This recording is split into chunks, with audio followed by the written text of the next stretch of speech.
आपकी समस्या का ताला कितना बड़ा है?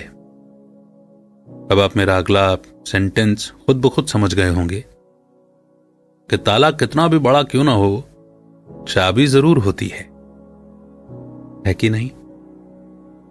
बस चाबी ढूंढने की जरूरत है और सही तरह से उसे घुमाने की जरूरत है। तो आपकी लाइफ में कोई भी टेंशन, कोई भी प्रॉब्लम, कोई भी चैलेंज क्यों न चल रहा हो, सही तरह से और सही चाबी घुमाने से आप उस चैलेंज से पार पा सकते हैं। और यही आज की समरी का मैसेज होने वाला है। आज की बुक समरी है don't worry make money, spiritual and practical ways to create abundance and more fun in your life, जिसे लिखा है रिचर्ड कार्लसन ने। रिचर्ड कार्लसन एक साइकोथेरेपिस्ट और एक मोटिवेशनल स्पीकर हैं। वो पहले एक स्ट्रेस मैनेजमेंट सेंटर चलाया करते थे। रिचर्ड ने 1985 से ही किताबें लिखना शुरू कर दिया था, मगर उन्हें सक्सेस अपनी 10वीं किताब से मिली, जिसका नाम था don't sweat the small stuff. ये किताब 100 हफ्तों तक न्यूयॉर्क टाइम्स की नंबर 1 बेस्ट सेलर रही। ये 130 देशों में पब्लिश हुई थी और उन्हें don't sweat the small stuff term को पॉपुलर बनाने का क्रेडिट भी दिया गया। ये समरी आपको सिखाएगी कि अपने मन से हर चिंता और फिक्र को कैसे दूर किया जाए और कैसे ज्यादा प्रोडक्टिव बना जाए। आप सीखेंगे कि एंजॉय करते हुए लाइफ में एबंडेंस कैसे क्रिएट किया जाए, जो शायद हम सबकी ख्वाहिश है। तो आइए शुरू करते हैं आज की book summary don't worry make money, spiritual and practical ways to create abundance and more fun in your life, only on Giggle. Successful लोग कई मायनों में अलग होते हैं।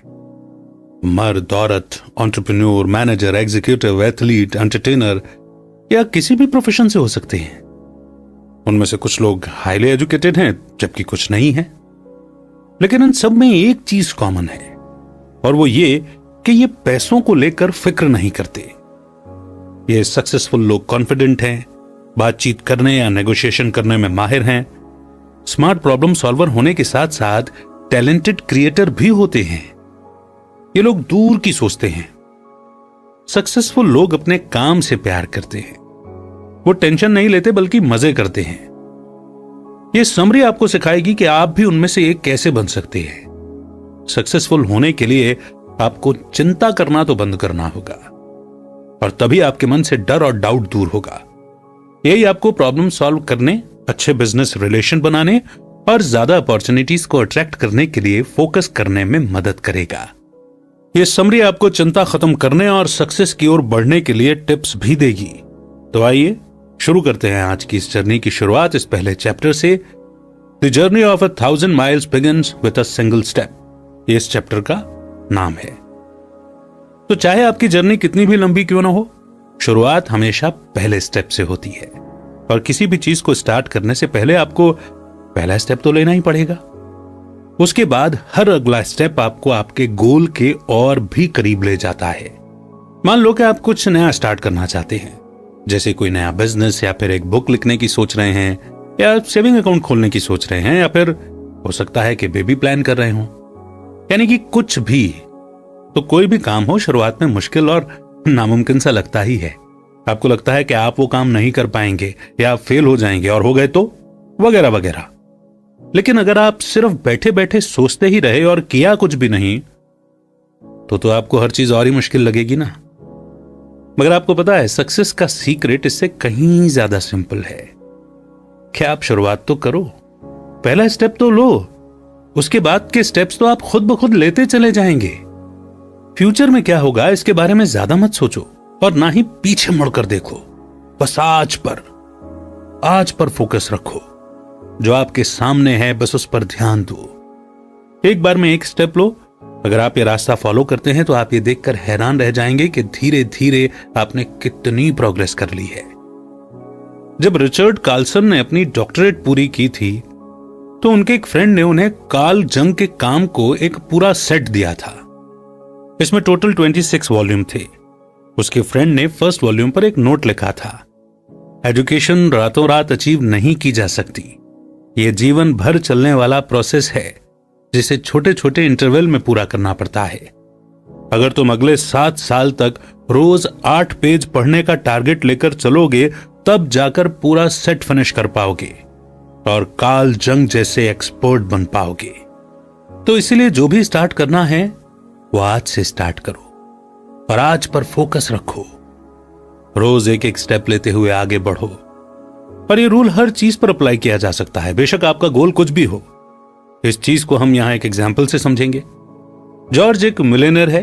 आज से 40 साल पहले उसने अपनी वाइफ के साथ अपना पहला सेविंग अकाउंट खोला था। दोनों ने उसमें $10 जमा किए थे। जॉर्ज का कहना था कि अगर उन्होंने तब अपनी फाइनेंशियल जर्नी स्टार्ट नहीं की होती तो शायद आज वो इस मुकाम पर नहीं होते जहां वो पहुंच पाए थे। उनकी वेल्थ की जर्नी तभी शुरू हो गई थी जब उन्होंने $10 सेव करने का डिसीजन लिया था। कई लोग अपने फ्यूचर प्लान्स का जिक्र करते हैं। वो कहते हैं कि वो आगे चलकर ये बुक लिखेंगे या सेविंग्स अकाउंट खोलेंगे या नया बिजनेस स्टार्ट करेंगे या फिर अपनी कोई बुरी आदत छोड़ने का प्लान बनाते हैं, मगर वे इन प्लान्स को तब तक टालते रहते हैं जब तक कि सही समय नहीं आ जाता। मगर आपको यह समझना होगा कि वो परफेक्ट टाइम कभी भी नहीं आता जिसका आप इंतजार कर रहे हैं। आज ही तो सबसे परफेक्ट टाइम है। इसलिए जो स्टार्ट करना है आज से करो। आपके सामने कौन सी रुकावटें आएंगी इस बारे में चिंता मत करो। आपका हर एक स्टेप आपको आगे बढ़ने का कॉन्फिडेंस देगा। चाहे आप छोटे स्टेप्स ही लो, पर शुरुआत करो। प्रेजेंट टास्क पर फोकस करो और आगे बढ़ते रहो, क्योंकि एक न एक दिन आप अपने गोल तक जरूर पहुंचेंगे। सेकंड चैप्टर है गिव गिव गिव। जब आप किसी को कुछ देते हो तो उसके लिए किसी ब्लेसिंग्स यानी कि आशीर्वाद से कम नहीं होता, लेकिन साथ ही आप खुद के लिए भी ब्लेसिंग्स अट्रैक्ट करते हैं। पैसा सर्कुलेट होता है और फ्लो करता है। जो लोग सेल्फिश होते हैं और हर चीज को अपने तक सीमित रखते हैं, उनके पैसे का सर्कुलेशन भी रुक जाता है। ऐसा करके आप जैसे किसी पाइप को खुद ही बंद कर देते हैं, जिससे पैसा वापस आपके पास नहीं आ पाता है। पैसे का फ्लो दोबारा शुरू करने के लिए आपको देने की आदत डालनी होगी। इसलिए जो भी आपके पास है उसे दूसरों से शेयर कीजिए। जो भी इंसान आपको किसी तरह की सर्विस देता है उसे उसके लिए खुले हाथ से पैसे दीजिए। वेटर या टैक्सी ड्राइवर को एक्स्ट्रा ट्रिप दो। अगर हो सके तो किसी चैरिटी सर्विस के साथ जुड़ जाओ। लोगों को आगे बढ़ने में हेल्प करो। जिन्हें आपसे मदद की उम्मीद है उनके काम आओ। जैसे आप आज लोगों की हेल्प करोगे, कल कोई आपकी भी हेल्प करेगा। चैरिटी और सोशल सर्विस हमें ब्लेसिंग्स पाने का मौका देते हैं, इसीलिए जितना हो सके लोगों के काम आओ। सेम यही चीज प्यार, खुशी, रिस्पेक्ट और सक्सेस पर भी अप्लाई होती है। जितना दोगे बदले में उतना ही पाओगे। लेना और देना एक ही सिक्के के दो पहलू हैं। अगर आप अपनी लाइफ में ज्यादा प्यार और कोई भी चीज चाहते हैं तो आपको वही चीज दूसरों को देनी होगी, तभी वो आपको बदले में वापस मिलेगा। ज्यादा सोचो मत, जो होगा अच्छा होगा। यूनिवर्स पर भरोसा रखो। जो आप दोगे वही आपके पास लौट कर आएगा। नेक्स्ट चैप्टर है learn the magic of non attachment. हम अक्सर नॉन अटैचमेंट को एपैथी यानी कि भावनाओं की कमी समझने की भूल कर देते हैं, मगर दोनों में बहुत फर्क है। एपैथी का मतलब है कि आपको बिल्कुल परवाह नहीं है, आपके लिए कुछ भी मायने नहीं रखता, जबकि नॉन अटैचमेंट का मतलब है लेट गो यानी कि जाने देना। जब आपको नॉन अटैचमेंट का असल मतलब समझ में आ जाएगा तो आप अपने गोल तक पहुंचने की बेस्ट कोशिश करेंगे। आप हार्ड वर्क करेंगे और फोकस रखेंगे, यानी आप वो सब करेंगे जो सक्सेसफुल होने के लिए जरूरी है। लेकिन अगर आप फेल हुए तो आप कहेंगे कोई बात नहीं, मैं दोबारा ट्राई करूंगा, सब ठीक हो जाएगा। खुद से बढ़ चढ़कर उम्मीदें रखना और यह सोचना कि सब कुछ आपके मन मुताबिक होगा, यह सिर्फ आपको मेंटल स्ट्रेस देगा और कुछ नहीं। आप बहुत निराश फील करेंगे। देखिए, फेलियर और रिजेक्शन जो है वो लाइफ का पार्ट है और ये चीज हमें एक्सेप्ट करनी ही होगी कि जो हो रहा है उसे होने दें। आपका काम सिर्फ मेहनत और फोकस करना है, बाकी सब समय पर छोड़ दो। नॉन अटैचमेंट की फीलिंग आपको इमोशनली हेल्दी रखेगी, तो आप सिर्फ काम पर मेहनत करो और अगर कुछ गलत होता भी है तो उसके लिए मेंटली तैयार रहो। अटैचमेंट सिर्फ एक डर पैदा करता है कि कहीं ये ना हो जाए, कहीं वो ना हो जाए, कहीं आप रिजेक्ट ना हो जाओ, कहीं आप फेल ना हो जाओ। यानी आपका माइंड एक डर जनरेट कर लेता है कि कहीं आपके साथ कुछ गलत ना हो जाए, सब कुछ मेरे प्लान के मुताबिक चले।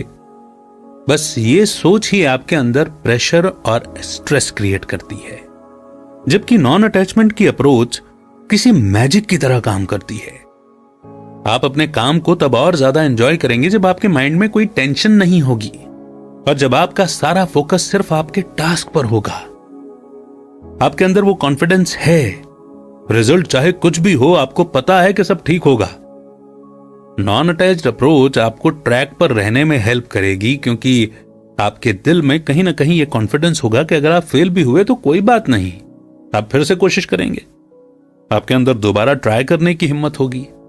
आप उस एक्सपीरियंस से कुछ सीखेंगे, आप आगे बढ़ेंगे, क्योंकि आप उस चीज को एक्सेप्ट कर रहे हैं कि आपकी कोशिश में कहीं कोई कमी रह गई थी। और यह फैक्ट जब आप एक्सेप्ट कर लेंगे तो कभी भी आपको निराशा और अफसोस नहीं होगा। आप पूरे कॉन्फिडेंस और विश्वास के साथ आगे बढ़ते रहेंगे। आइए इसी के साथ हम भी बढ़ते हैं आगे नेक्स्ट चैप्टर की ओर। You can make excuses, you can make money, but you can't do both. आपको शायद ये कोट सुनने में थोड़ा सा रूड लग रहा होगा, लेकिन ये बड़ा इफेक्टिव तरीका है अपनी परेशानियों से छुटकारा पाने का। इसके अलावा यह आपके लिए सक्सेस और ब्लेसिंग्स पाने का भी एक हेल्पफुल जरिया बन सकता है। आप क्या चाहेंगे, पैसे कमाना या बहाने बनाना?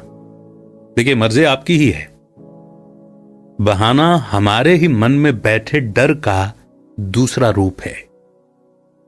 आप शायद ये कहेंगे कि मैं अपने कंफर्ट जोन से बाहर कैसे निकलूं, मेरे पास टाइम नहीं है, मुझे डर है कि लोग क्या कहेंगे, मुझे नहीं लगता कि ये मुझसे हो पाएगा, या मुझे नहीं लगता कि मैं अभी इस चीज के लिए तैयार हूं। देखिए, है तो ये बहाने ही, लेकिन अगर आप बहाने बनाना छोड़ दें तो आपका माइंड एकदम क्लियर हो जाएगा और आपको आगे बढ़ने का कॉन्फिडेंस भी मिलेगा। ऐसा नहीं है कि सक्सेसफुल लोगों को ये सब फेस नहीं करना पड़ता है, उनके सामने भी इसी तरह के ही चैलेंजेस आते हैं, बाकियों की तरह वो भी फ्रस्ट्रेट होते हैं। फर्क बस इतना है कि उनका सिचुएशन को हैंडल करने का तरीका थोड़ा अलग है। सक्सेसफुल लोग अपने मन में बैठे डर और परेशानियों को अपनी सक्सेस के आड़े नहीं आने देते। जैसा कि सुजैन जेफर्स ने अपनी बुक में कहा है, डर सक्सेसफुल लोगों को भी लगता है, लेकिन वो फिर भी कोशिश करते हैं। जो लोग हमेशा बहाने बनाते हैं वो अपनी फुल पोटेंशियल को कभी यूज ही नहीं कर पाते। जब इंसान को कोई बहाना मिल जाता है तो वो उसे जायज साबित करने की पूरी कोशिश में लग जाता है, और ये सब इतनी जल्दी जल्दी होता है कि उस इंसान को एहसास तक नहीं होता कि वो ये कर रहा है, यानी उसने कोशिश करने से पहले ही हार मान ली है। अगर आप बहाने बनाने से बचना चाहते हैं तो फिर सबसे पहले अपनी थिंकिंग को चेंज कीजिए। हम सबने अपनी लाइफ के किसी न किसी पॉइंट पर बहाने जरूर बनाए होंगे। हो सकता है कि आपने कहा हो कि ये काम मैं बाद में करूंगा, मैं थका हुआ हूं, ये काम मेरे बस का नहीं है, या फिर मुझे डर लगता है। मगर अब ये आपको डिसाइड करना है कि आपको बहाने बनाना है या उन्हें अपनी लाइफ से दूर करना है। अपने टास्क और उन गोल्स पर फोकस रखिए जिन्हें आप अचीव करना चाहते हैं। नेक्स्ट चैप्टर है become less reactive and more responsive. हम अपने प्रोफेशनल और पर्सनल लाइफ में आमतौर पर दो तरह का नजरिया लेकर चलते हैं, रिएक्टिव और रिस्पॉन्सिव। जब हम रिएक्टिव मोड में होते हैं तो हम प्रेशर में आ जाते हैं और स्ट्रेस्ड फील करने लगते हैं। हम चीजों को तुरंत जज करने लगते हैं, अपने इमोशंस पर हमारा कंट्रोल नहीं रहता और हम चीजों को पर्सनली लेने लग जाते हैं। ऐसे में हमें चिड़चिड़ाहट और फ्रस्ट्रेशन होने लगता है। रिएक्टिव माइंड के साथ सही डिसीजन लेना बड़ा मुश्किल है।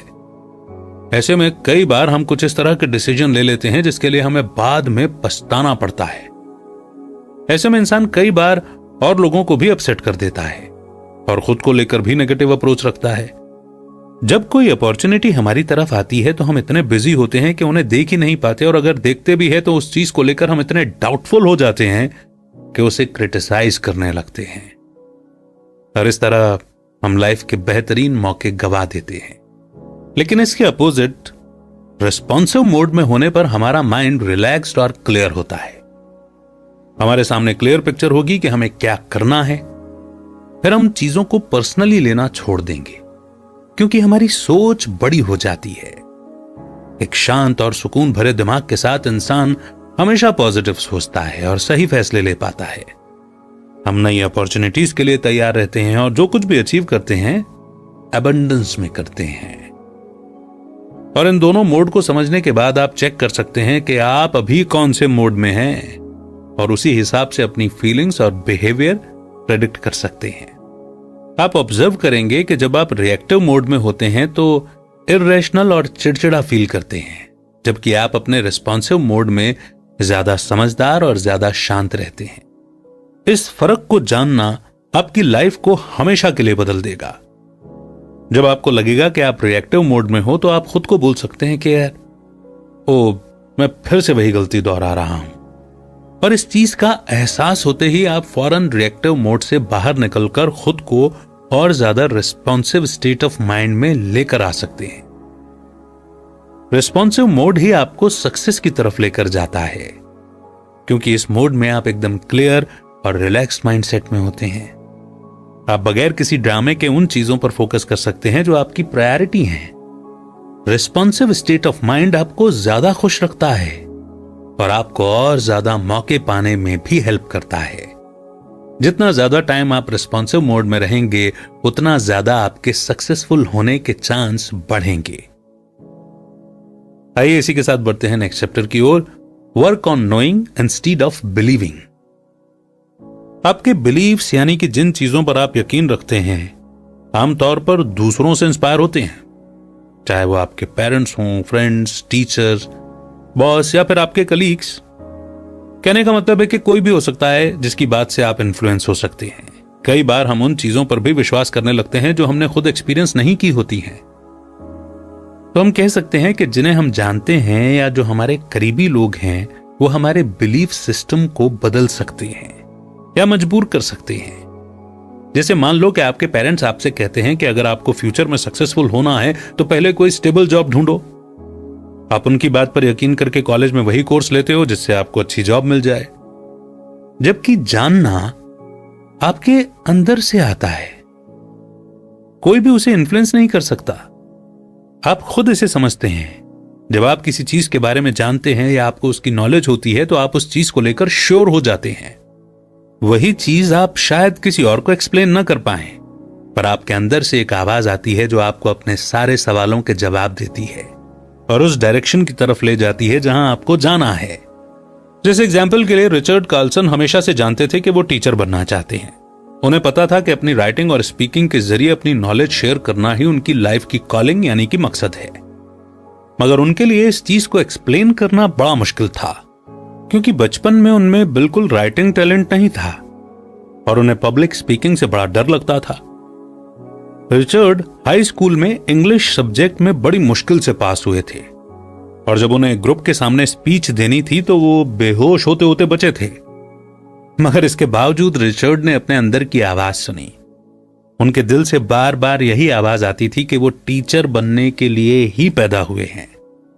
बेशक इसमें उन्हें कई साल लगे, पर आखिरकार वो न सिर्फ एक टीचर बने बल्कि एक मोटिवेशनल स्पीकर और एक बेस्ट सेलिंग ऑथर भी बने।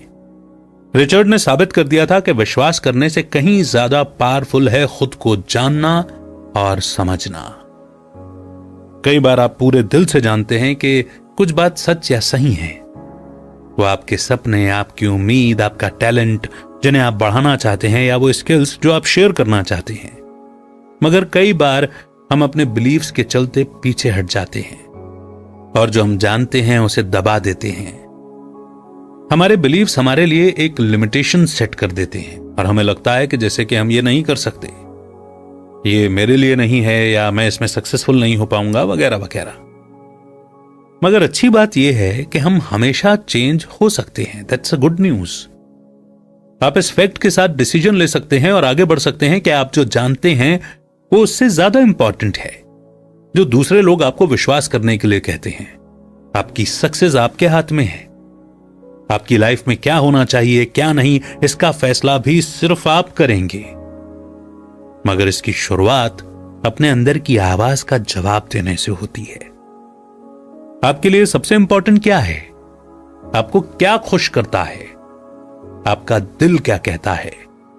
आप क्या करना चाहते हैं? ये कुछ ऐसे सवाल हैं जो आपको ग्रेटनेस की तरफ लेकर के जाते हैं। कई लोग अपनी हॉबी को बिजनेस बना लेते हैं, करियर चेंज करते हैं या कोई साइड बिजनेस स्टार्ट कर लेते हैं या फिर अपने एटीट्यूड में चेंज लाकर ही अपनी करंट जॉब में खुश रहते हैं। कहने का मतलब है कि अपने नजरिए में बदलाव लाकर हम अपने सपने को हकीकत में बदल सकते हैं। बाकी सब कुछ आप पर डिपेंड करता है। जब आप अपने अंदर की आवाज को फॉलो करेंगे तो सक्सेस का रास्ता आपको एकदम क्लियर नजर आएगा। इसी के साथ बढ़ते हैं नेक्स्ट चैप्टर की ओर। से yourself that life begins now. हम में से कई लोगों का बिलीफ होता है कि जो हम कल थे वही आज भी हैं, और यही बिलीफ हमें अपनी पुरानी आदतों से, पुरानी